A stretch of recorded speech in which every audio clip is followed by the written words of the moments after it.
years of total mismanagement of the forest by so-called environmentalists who can't name a single tree species. But that's not the case, according to the governor of the state, Gavin Newsom. He announced the real problem, which is your car, which is driven by gasoline, because you can't afford a Tesla, you prole. So starting in 2035, Governor Newsom says California is going to ban the sale of all new gas-powered passenger vehicles. So that's going to mean you're going to have to buy an electric vehicle and charge it with electricity, which comes from a coal plant. And that will solve global warming. Right. Michael Schellenberger is the president of Environmental Progress and the author of Apocalypse Never, Why Environmental Alarmism Hurts Us All, as it does. He joins us tonight. Michael, thanks so much for coming in. So ban all gas-powered cars. If you don't have a Tesla, you're shafted. Will this help?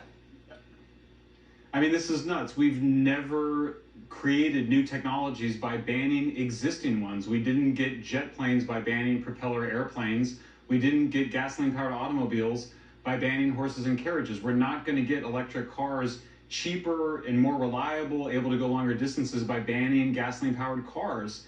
We've had electric cars on the market for 25 years. Last year, 2% of all new cars sold were electric cars. They're just really expensive. They have all the problems everybody's aware of, low range. And as you mentioned, if you were designing a policy to hurt poor and working people, this would be it. California's electricity rates went up 6 times more than in the rest of the United States since 2011. We had electricity shortages a few weeks ago. If you were to add our entire transportation sector and make it electrical, you would shut down the entire transportation sector when we're running out of electricity. So it's nuts. This is just pure politics. The governor is trying to distract attention from his terrible management of much more important issues. The fires, which resulted from forest mismanagement, the homeless crisis, which with 100,000 people, many of them severely mentally ill on the street. It's a distraction.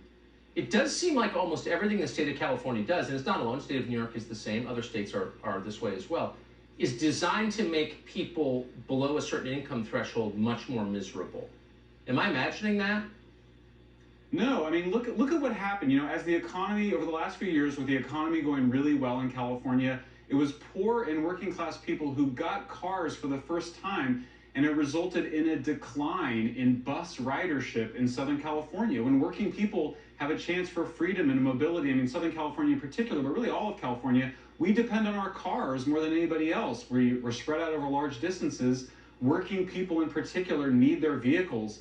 I just think there's a lot of people that really hate the freedom that cars have opened up. That's really the origins, as I describe in Apocalypse Never, the origins of the turn against mobility, against freedom, really start with a really dark impulse, a dark view of humans back in the 1960s. I think that's right. And it's interesting how the population seems to become so passive that people just sort of nod and accept it and, okay, it's for the great, I'll wear my, my mask, and like, I guess I won't drive, but I guess I can't really afford to live within an hour of the city because of your stupid housing policy has made it totally impossible. I have to live, inland somewhere.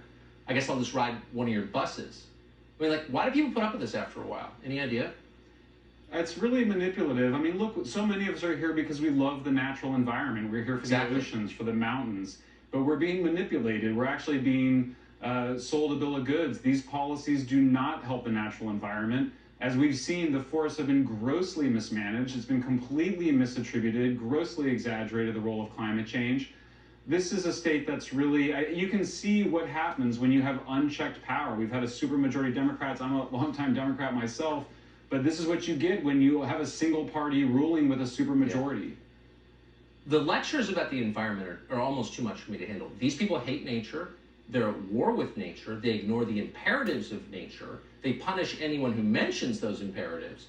And yet they're the representatives of nature? Yeah. Michael, thank you for articulate. Go ahead. Will you finish your sentence?